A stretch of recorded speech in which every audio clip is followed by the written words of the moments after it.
The rattlesnake struck without warning, just like the whispers that followed Rosalie Murphy wherever she went. The venomous serpent coiled on the dusty trail ahead, its rattle a sinister warning that echoed through the canyon walls. Rosalie didn't flinch. She'd faced worse than rattlers in her 22 years on this unforgiving frontier. "Hold still," came a deep voice from behind her. Before she could turn, a rifle shot cracked the air, and the snake's head disappeared in a puff of dust. Rosalie whirled around, her hand instinctively reaching for the small revolver hidden in the folds of her skirt. A tall figure on horseback emerged from the shadow of a cottonwood tree, rifle still smoking. "Didn't mean to startle you, madam," the stranger said, tipping his worn Stetson. "Name's Grant Yates. Couldn't let that sidewinder get too friendly with your ankles." The year was 1878, and the Arizona Territory was no place for the faint of heart. Rosalie had learned that lesson over and over since arriving from Boston 3 years prior. The West had stripped her of everything: her family, her fortune, and according to local gossip, her very soul. "I didn't ask for your help," she replied, her voice as dry as the desert around them. "But I suppose I should thank you anyway." Grant dismounted with the fluid grace of a man who'd spent most of his life in the saddle. His eyes, the color of a summer sky, studied her with curiosity rather than the usual suspicion she encountered. "You're the Murphy woman, aren't you?" he asked, keeping a respectful distance. From over at Coyote Creek, Rosalie stiffened. Here it came, the inevitable moment when kindness would turn to fear. "I am." "They say you're bad luck," Grant said matter-of-factly, as if commenting on the weather. There was no malice in his voice, just simple observation. "And you believe that nonsense?" she challenged, chin raised defiantly. A slow smile spread across his sun-weathered face, creasing the corners of his eyes. "Well, madam, if you're bad luck, then I reckon I'm the lucky one." Rosalie blinked in surprise. "What?" "Figure it this way: if I hadn't crossed paths with your bad luck today, I might have been the one to stumble on that rattler." He grinned, revealing a chipped front tooth that somehow added to his rugged charm. "So your bad luck just turned into my good fortune." For the first time in months, Rosalie felt the corner of her mouth twitch upward. This cowboy was either the most foolish man she'd ever met or the most refreshing. "Where you headed?" Grant asked, gathering the reins of his chestnut gelding. "Prosperity," she answered, naming the small mining town 5 miles east. "Need supplies." Grant nodded. "Mind if I ride alongside? These hills have more than rattlesnakes to worry about." Rosalie hesitated. Companionship was a luxury she rarely allowed herself these days. The last man who'd offered to escort her had abandoned her halfway to town when he learned her identity. But there was something different about Grant Yates, a straightforwardness that intrigued her. "Suit yourself," she finally said, resuming her walk. "But don't blame me if your horse goes lame or bandits attack us." Grant laughed, a rich sound that echoed off the canyon walls. "I'll take my chances with bad luck, Rosalie, any day." As they traveled the dusty trail together, neither could have predicted how their lives would intertwine in the months ahead, or that the whispers of bad luck would soon give way to a different kind of talk altogether. The morning sun beat down mercilessly as they approached Prosperity, a ramshackle collection of wooden buildings clinging to the foothills like barnacles on a ship's hull. The town had sprouted up overnight when silver was discovered in '75, and despite its optimistic name, Prosperity remained elusive for most who came seeking fortune. "Not much to look at," Grant remarked as they crested the final hill. "It serves its purpose," Rosalie replied. "They have what I need, and they take my money, most of them anyway." Grant shot her a sideways glance. "Must be hard, being on your own out here." I manage." Her tone made it clear the subject was closed. As they entered the main street, the usual reaction to Rosalie's presence began. Conversations hushed. Mothers pulled children closer. Men crossed to the opposite boardwalk. Grant noticed it all with narrowed eyes but said nothing. They stopped outside Whitaker's general store.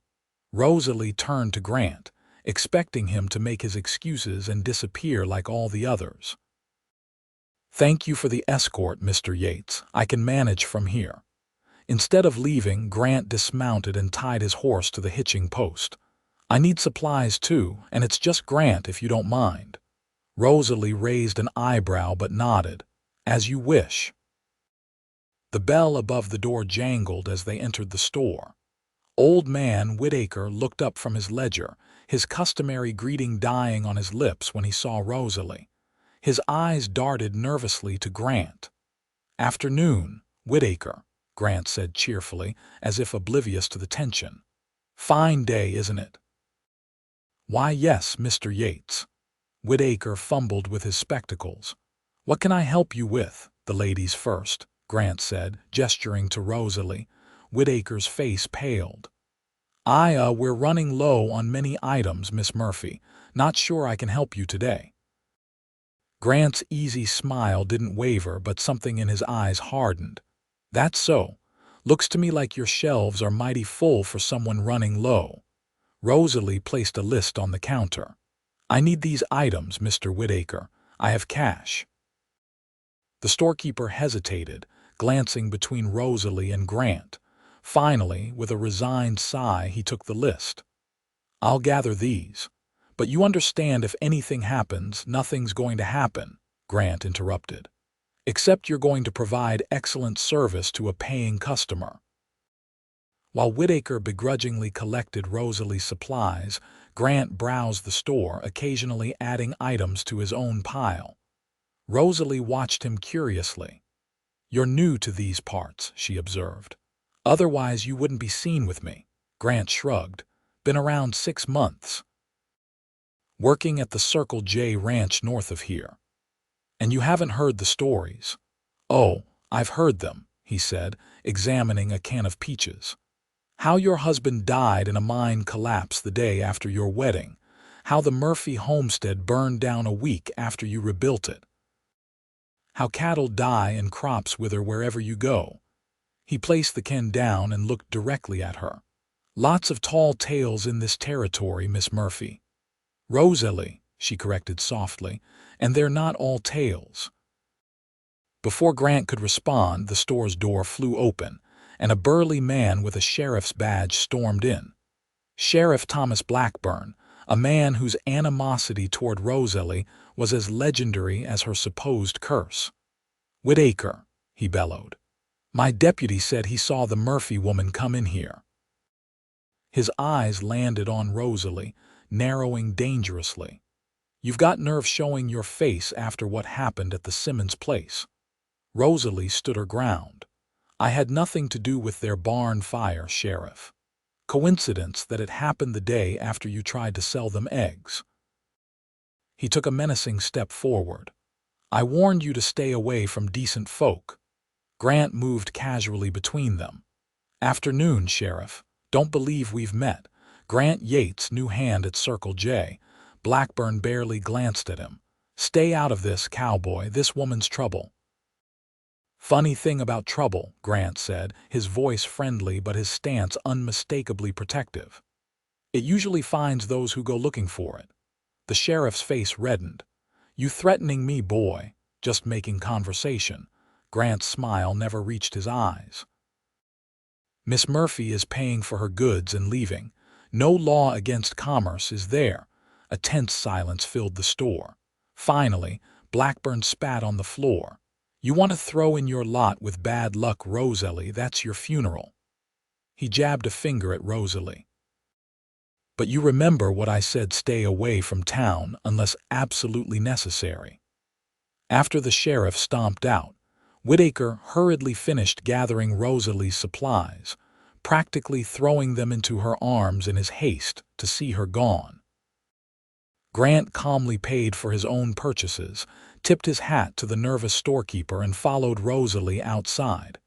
"You shouldn't have done that," she said once they were on the street. "Now you're marked too." Grant secured their packages to his saddle.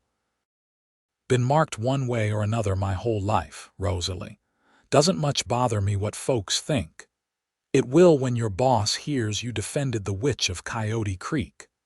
If Jeb Johnson fires me for being decent to a lady, then I don't want to work for him anyway." He offered his hand to help her mount behind him. "Come on, I'll take you home." Rosalie hesitated, then placed her hand in his.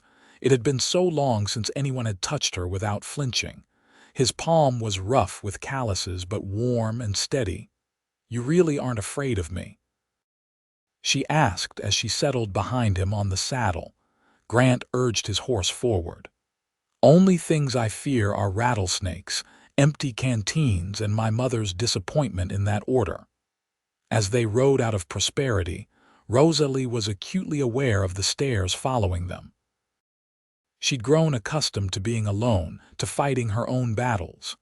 Having an ally, even temporarily, was as unsettling as it was comforting. "They'll talk, you know," she said, her voice barely audible over the horse's hoofbeats. Grant shrugged, the movement shifting his broad shoulders beneath his worn shirt. Let them. Words never killed anyone. But Rosalie knew better. In her experience, words could wound deeper than any bullet. The ride to Rosalie's homestead took nearly 2 hours.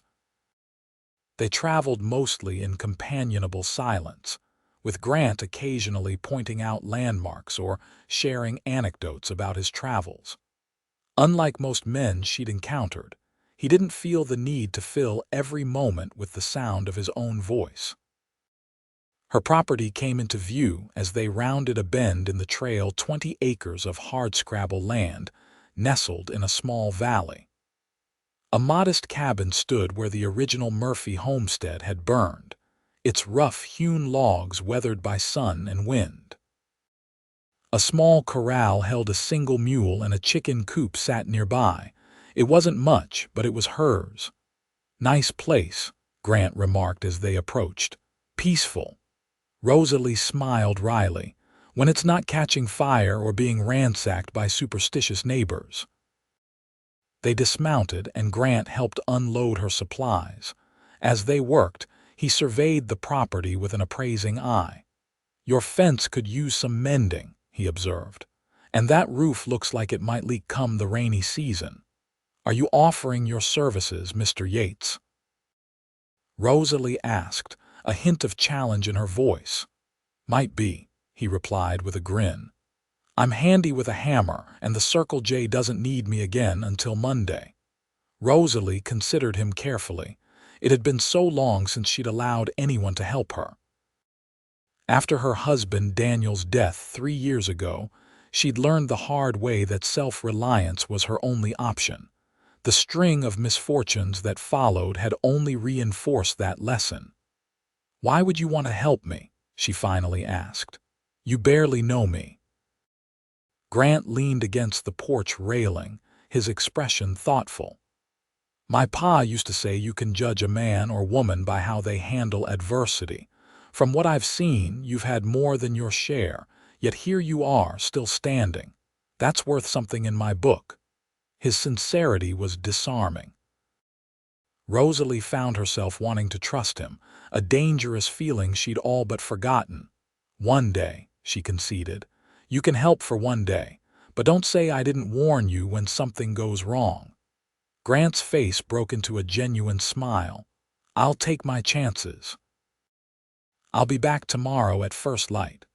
True to his word, Grant returned the next morning with tools and lumber strapped to his horse. Rosalie was already up feeding her chickens when he rode into the yard. "Morning," he called cheerfully. "Hope you've got coffee brewing." Can't work without coffee. Despite herself, Rosalie had prepared for his arrival. "It's on the stove, black as sin and twice as hot, as my father used to say." They fell into an unexpectedly comfortable rhythm throughout the day. Grant worked on the roof and fence while Rosalie tended her garden and prepared meals. They shared stories, Grant of his travels throughout the Western Territories, Rosalie of her life in Boston before coming west with Daniel. "What made you stay?" Grant asked as they sat on the porch for a late afternoon break. "After everything that happened, I mean, most women would have gone back east." Rosalie looked out over her modest homestead. "At first, I stayed because I had nowhere else to go. My parents disowned me when I married Daniel. They wanted me to marry a banker, not a silver-seeking dreamer." She traced a pattern in the condensation on her glass. "Then, after the accidents started happening, I stayed out of stubbornness. I refused to let fear or superstition drive me away. And now," she considered the question, "now it's home, for better or worse." Grant nodded, understanding in his eyes. "Home's not always where things are easiest. Sometimes it's just where your heart decides to settle." By sunset, the fence was mended, the roof patched, and the chicken coop reinforced against predators. As Grant prepared to leave, Rosalie handed him a small package wrapped in cloth. "Corn, bread, and preserves," she explained when he raised a questioning eyebrow. "For your help." Grant accepted the gift with a nod. "I'd say it was my pleasure, but my back might disagree." His easy smile took any sting from the words. "May I call again, Rosalie? Perhaps Sunday?" The request caught her off guard. No one had voluntarily sought her company in years. Warning bells sounded in her mind. Getting attached only led to pain, but something about Grant Yates made her want to take the risk. "Sunday," she agreed. "But bring your own luck. Mine's in short supply." Grant's laughter echoed in the gathering dusk. "I've never believed much in luck, good or bad. We make our own way in this world." As she watched him ride away, Rosalie wondered if perhaps he was right. And if so, what sort of way might they make together? Sunday arrived with an unexpected summer storm. Rain pounded the newly repaired roof, and Rosalie found herself glancing frequently out the window, certain that Grant would not venture out in such weather and equally certain that it was for the best. One day of kindness was more than she'd come to expect. It was foolish to hope for more. So when a knock came at her door mid-morning, she nearly dropped the pot she was scrubbing. She hurried to answer it, heart inexplicably racing. Grant stood on her porch, soaked to the skin but smiling broadly. "Told you I'd come," he said, water dripping from the brim of his hat. "You're absolutely drenched," Rosalie chided, ushering him inside. "What were you thinking, riding out in this?" "That I made a promise to a lady," he replied simply, removing his hat and coat. "And my ma raised me to keep my promises." Rosalie's throat tightened at the simple declaration. She busied herself fetching towels and stoking the fire. "You'll catch your death. Doubtful, been wet before, will be again." He rubbed his hair with the towel she provided. "Besides, I brought something that needs tending." He gestured to a canvas sack he'd set by the door. Curious, Rosalie approached the sack, which moved slightly as she neared. She opened it carefully to find a tiny, bedraggled puppy inside, no more than a few months old. "Found him huddled under a wagon at the ranch yesterday," Grant explained. "No mother in sight. Boys were going to drown him, said he was too small to make a good cattle dog." Rosalie lifted the trembling animal, cradling it against her chest. "So you saved him," Grant shrugged, suddenly looking almost embarrassed. "Thought maybe you could use the company." "A good dog keeps predators away from the chickens." The puppy licked Rosalie's hand, its entire body wiggling with happiness despite its recent ordeal. Something inside her melted at the simple, innocent trust. "I haven't had a dog since." She trailed off, remembering the faithful collie that had perished in the fire that claimed her first home here. "I know," Grant said softly. "Whitaker mentioned it when I bought supplies yesterday. Said your dog was the first of the accidents, thought maybe it was time for a new beginning. Rosalie looked up at him, this man who somehow saw past the whispers and suspicion to the loneliness beneath. You really aren't afraid of the bad luck, are you? Way I see it, Grant said, crouching down to scratch the puppy's ears. Life's full of good and bad. Can't have one without the other. Calling it luck just gives us something to blame or thank. His blue eyes met hers. Besides, seems to me you've had your share of the bad. Maybe it's time for things to balance out.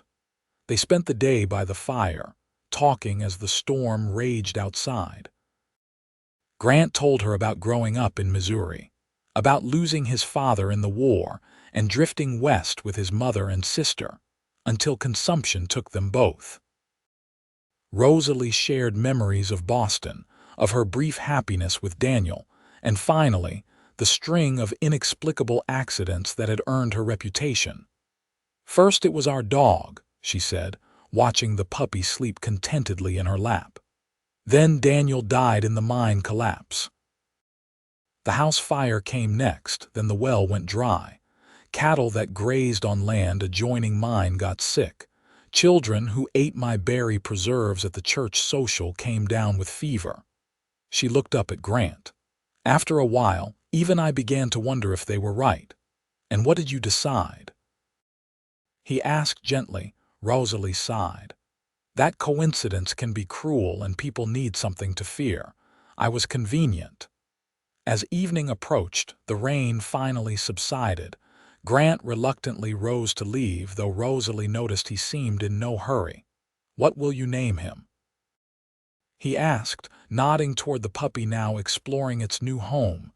Rosalie considered the little dog with its mismatched ears and indomitable spirit.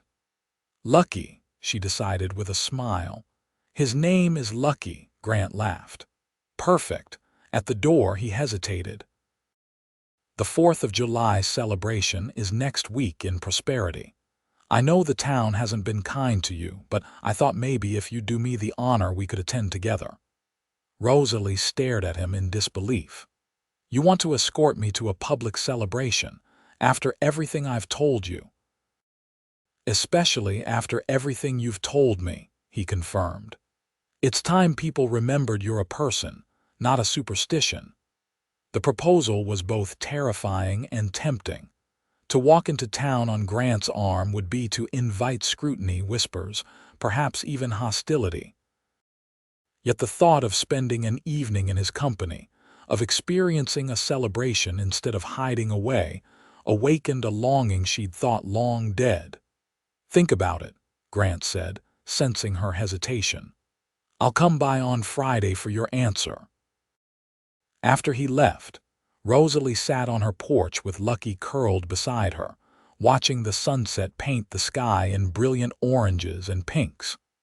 For the first time in years, she allowed herself to imagine a future different from the lonely existence she'd resigned herself to. Hope was a dangerous thing for someone like her. But as Lucky snuggled against her side, his innocent trust a balm to her wounded spirit, Rosalie wondered if perhaps it was time to be brave again. The week passed in a blur of anticipation and doubt. Rosalie alternated between excitement at the prospect of attending the celebration with Grant and terror at facing the town's collective judgment. Each day, she changed her mind a dozen times. Lucky proved to be a joyful addition to her solitary life. The puppy followed her everywhere, his antics bringing smiles she'd thought forgotten. When she spoke her concerns aloud, he tilted his head as if truly listening, his expressive eyes seeming to encourage her bravery. On Friday morning, Rosalie woke with resolve. She would go to the celebration. She would hold her head high despite the whispers. And perhaps, just perhaps, Grant's steady presence would be enough to weather whatever came. She spent the day preparing, washing her best dress, arranging her hair, even applying a touch of rouge she'd saved from her Boston days. The woman who looked back from her small mirror was a stranger, her eyes bright with anticipation rather than resignation. When hoofbeats announced Grant's arrival, Rosalie's stomach fluttered with nerves. Lucky danced around her feet, sensing her excitement. Grant's expression when she opened the door made every moment of preparation worthwhile. He stared at her as if seeing her for the first time, appreciation evident in his gaze. "You look beautiful," he said simply. Rosalie felt her cheeks warm. "Thank you. I've decided to accept your invitation." His face broke into a wide smile. "I was hoping you would." He produced a small package from his saddlebag. "Brought you something." Inside the brown paper wrapping was a silk ribbon the color of summer sky. "For your hair," Grant explained, suddenly looking boyishly uncertain. "Reminded me of the wildflowers growing by your fence." The thoughtfulness of the gift brought unexpected tears to Rosalie's eyes. She turned away quickly, blinking them back. "It's lovely. Will you help me with it?" As Grant's calloused fingers gently wove the ribbon into her hair, Rosalie closed her eyes, savoring the simple human contact. It had been so long since anyone had touched her with such care. "There," he said, stepping back to admire his handiwork. "Perfect." They secured Lucky in the cabin with plenty of water and a bone to gnaw, then set out for prosperity. The July afternoon was gloriously warm, the countryside resplendent in summer green. As they rode double on Grant's gelding, Rosalie found herself relaxing into the solid warmth of his back, allowing herself to enjoy the moment rather than dread what lay ahead. Prosperity was transformed for the Independence Day celebration. Bunting in red, white, and blue adorned the buildings. Tables laden with food lined the main street. A makeshift dance floor had been constructed in front of the saloon, where fiddle music already filled the air. As they entered town, the usual reaction to Rosalie's presence began: the hushed conversations, the wary glances. But this time, with Grant beside her, head held high as if escorting royalty, something shifted. The whispers continued, but curiosity seemed to replace outright hostility. "Miss Murphy, Mr. Yates," a cheerful voice called out. Martha Johnson, wife of the Circle J Tickets owner, approached with a genuine smile. "How wonderful to see you both. Grant, Jeb's been singing your praises, says you're the best hand he's hired in years." "Madam," Grant tipped his hat respectfully, "you know Miss Murphy." "Only by reputation," Martha admitted with surprising candor, "but any friend of yours is welcome at our table." She gestured to where several ranch families had gathered. "Please join us when you're ready." As Martha walked away, Rosalie stared after her in shock. "That's never happened before," she murmured. Grant offered his arm. "First time for everything. Shall we?" The afternoon unfolded like a dream.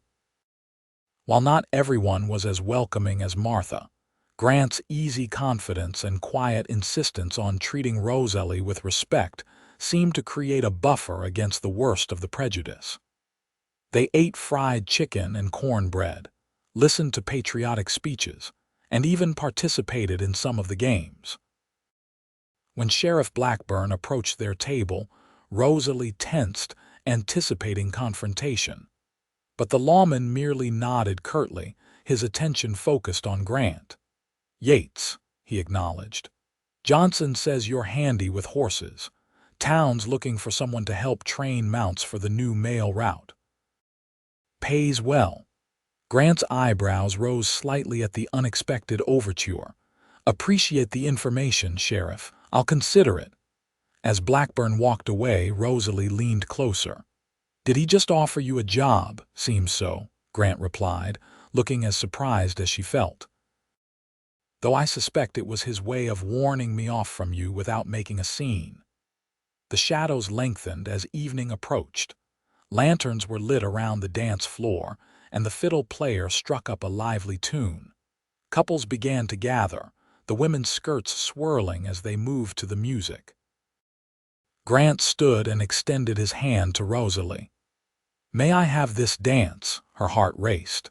To dance with him would be to announce to everyone that whatever was growing between them was more than casual friendship. It would be a declaration. "People will talk," she warned. "Let them," he replied, his hand still outstretched. "I'm not asking them to dance. I'm asking you." Rosalie placed her hand in his, allowing him to lead her to the dance floor. As they took their positions, she was acutely aware of the stares following them.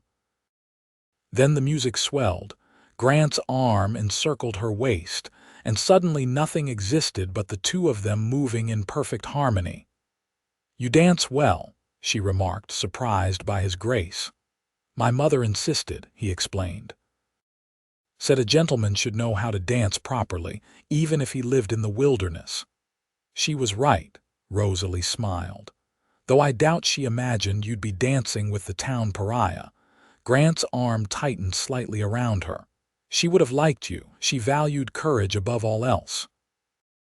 As the evening progressed, other couples gradually moved closer, the initial distance they'd maintained from Rosalie slowly diminishing. When the band struck up a Virginia reel, Martha Johnson herself pulled Rosalie into the line of ladies, her friendly chatter breaking the ice for others to follow. By the time the fireworks began, Rosalie found herself surrounded not by suspicious glares, but by the cautious acceptance of a community that, while not entirely convinced of her innocence, seemed willing to reconsider their judgment. They watched the colorful explosions from a small hill overlooking the town, Grant's coat draped around Rosalie's shoulders against the evening chill. The wonder on her face as she gazed upward made her look years younger. The weight of suspicion and isolation momentarily lifted. "Thank you," she said softly when the display ended, "for everything." Grant turned to face her, his expression serious in the moonlight. "Rosalie, I need to tell you something. I've accepted the job with the mail route." Her heart sank. "So you're leaving the territory?" "No," he corrected gently. "The route runs from Prosperity to Tucson. I'd be based here." He took her hands in his. "The pay's good enough to buy land, maybe adjoining yours if you wouldn't mind the neighbor." Rosalie stared at him, hardly daring to believe what she was hearing. "You want to settle here, despite everything?" "Because of everything," he replied. "I've been drifting most of my life, never staying anywhere long enough to put down roots. But something about this place about you makes me want to stay." Before she could respond, shouts erupted from the town below. They turned to see people pointing at the distant hills where an ominous orange glow had appeared against the night sky. "Fire!" someone yelled. "Out by Coyote Creek," Rosalie gasped in horror. "My cabin, lucky." She was running before the words fully left her mouth, Grant close behind. They reached his horse in moments, and Grant swung them both up, urging the animal to a gallop. As they raced toward her homestead, Rosalie's mind filled with terrible images, her home in flames, her little dog trapped inside, everything she'd built reduced to ashes once again. When they crested the final hill, however, the scene that greeted them was unexpected. Her cabin stood untouched, dark and peaceful in the moonlight. The fire, they realized, was burning on the neighboring property, the abandoned Wilkins place, where dry brush had apparently caught spark. "Thank God," Rosalie breathed as they dismounted. She rushed to the cabin, throwing open the door to find Lucky waiting excitedly, tail wagging at their return. Grant examined the area around her home. "The fire's moving away from your property," he observed. "The wind's pushing it north. Your place should be safe." Relief flooded Rosalie, followed immediately by guilt. Someone else's land was burning while hers remained untouched. How quickly would the whispers start again? How long before someone suggested she'd somehow caused the blaze to spite the community that had rejected her? As if reading her thoughts, Grant placed a steadying hand on her shoulder. "This isn't your doing, Rosalie. Fires happen in summer. It's no one's fault." They watched as riders from town arrived to fight the blaze, forming bucket brigades from the creek. To Rosalie's surprise, several men nodded acknowledgement as they passed her property without accusation in their eyes. Sheriff Blackburn rode up, his expression grim but not hostile. "Dry lightning," he announced. Jenkins saw the strike from his place. He glanced at Rosalie. "Your property's out of danger, Miss Murphy, but we could use extra hands if you're willing." The simple inclusion being asked to help rather than being blamed moved Rosalie deeply. "Of course," she replied. "Whatever you need." Through the night, they worked alongside the townspeople, passing buckets and beating back flames with wet blankets. By dawn, the fire was contained, the danger past. Exhausted, soot-covered but triumphant, the impromptu firefighting crew gathered to assess the damage. "Could have been worse," Blackburn concluded. "No structures lost, no one hurt." He looked around at the tired faces. "Good work, everyone." As people began dispersing, Martha Johnson approached Rosalie. "You have a way with those buckets, Miss Murphy, quick and steady. We could use that kind of help at the church social next weekend if you'd consider attending." The invitation, offered casually but sincerely, represented everything Rosalie had been denied these past years: community, inclusion, normal human interaction. "I'd like that," she replied softly. "Thank you." The ride back to her cabin was silent, both she and Grant too exhausted for conversation. As they approached her door, the first rays of sunlight gilding the landscape, Grant finally spoke. "You didn't answer my question earlier, about being neighbors." Rosalie turned to face him, her heart suddenly racing despite her fatigue. "Are you sure, Grant? Tonight might have gone well, but there will always be those who believe the worst of me." "Let them," he said simply. "I believe in what I see: a woman of extraordinary courage and kindness, who deserves far better than she's received." He stepped closer, his gaze intent. "I'm not offering out of pity, Rosalie. I'm offering because in the short time I've known you, you've become important to me. More important than I thought possible." The sincerity in his voice was unmistakable.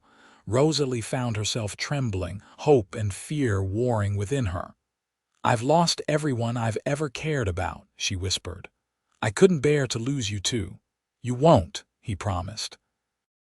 "Some might call it foolish, but I believe we make our own luck in this world, and I'm betting on us." With gentle deliberation, he leaned forward and pressed his lips to hers.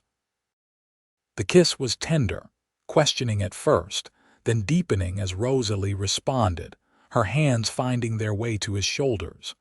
When they finally parted, both breathless, Rosalie found herself smiling, a real smile that reached her eyes for the first time in years. "Then I'm betting on us too," she said. "Neighbor." Over the weeks that followed, a transformation began, not just in Rosalie's life, but in the community's perception of her.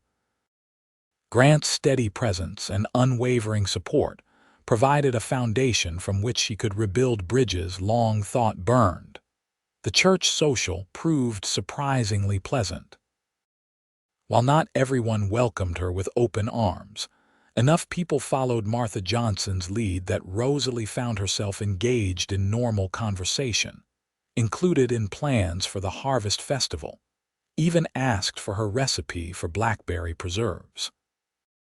Grant began building his cabin on the 10 acres adjoining Rosalie's property, riding into town daily for his work with the mail route. Each evening, he would return to share meals with her, their conversations stretching late into the night as they discovered the many ways their hearts aligned despite their different backgrounds.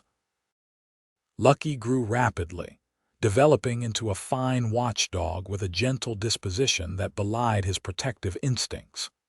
He divided his time between Rosalie's cabin and Grant's construction site, seemingly determined to keep both his humans within sight at all times. As summer gave way to autumn, Rosalie found herself looking forward rather than back, planning for a future rather than merely surviving the present. The whispers of bad luck faded, replaced by a grudging respect for her resilience and Grant's steadfast devotion. On a crisp October evening, with Grant's cabin finally completed, he invited Rosalie to dinner, their first meal in his new home. She arrived to find the table set with care, candles burning in the window, and Lucky already comfortably settled by the hearth as if he'd always belonged there. "It's beautiful," she said, admiring the simple but sturdy furnishings, many crafted by Grant's own hands. "You've worked so hard." "Had good reason to," he replied, taking her wrap. "Wanted it to be right." After dinner, as they sat before the fire, Grant grew uncharacteristically nervous, fidgeting with something in his pocket. "Rosalie," he began, his voice serious. "These past months have been the happiest of my life. Finding you, it's like finding a piece of myself I never knew was missing." He moved from his chair to kneel before her, producing a small wooden box. Inside lay a simple gold band, worn but well polished. "This was my mother's," he explained. "Before she died, she made me promise I'd only give it to a woman with the strength to face life's hardships and the kindness to make those hardships worthwhile." His blue eyes gazed steadily into hers. "I can't imagine anyone more deserving than you." Tears blurred Rosalie's vision as Grant continued. "I know it hasn't been easy, and I can't promise it always will be, but I can promise to stand beside you, to believe in you when others doubt, to love you every day for the rest of our lives." He took a deep breath. "Rosalie Murphy, will you marry me?" For a moment, fear threatened to overwhelm her, fear of loving again, of losing again, of the bad luck that had followed her for so long. But as she looked into Grant's honest, hopeful face, that fear receded, replaced by certainty. "Yes," she whispered. Then louder, "Yes, Grant Yates, I will marry you." As he slipped the ring onto her finger, Lucky abandoned his place by the fire to dance around them, barking joyfully as if understanding the significance of the moment. Laughing through her tears, Rosalie knelt to embrace the dog who had become a symbol of her renewed hope.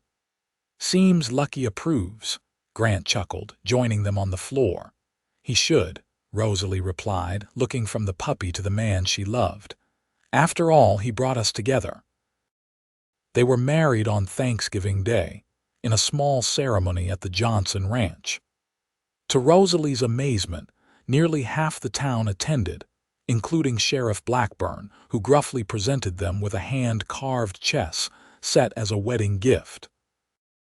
"My wife would have wanted you to have it," he explained awkwardly. "She always said new beginnings deserve special recognition."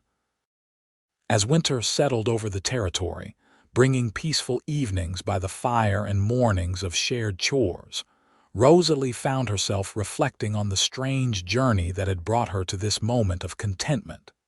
"What are you thinking about?" Grant asked one evening, finding her gazing out the window at the snow-covered landscape, Lucky dozing at her feet. "About luck," she replied thoughtfully. "Good and bad, and how sometimes what seems like the worst luck can lead to the greatest blessings."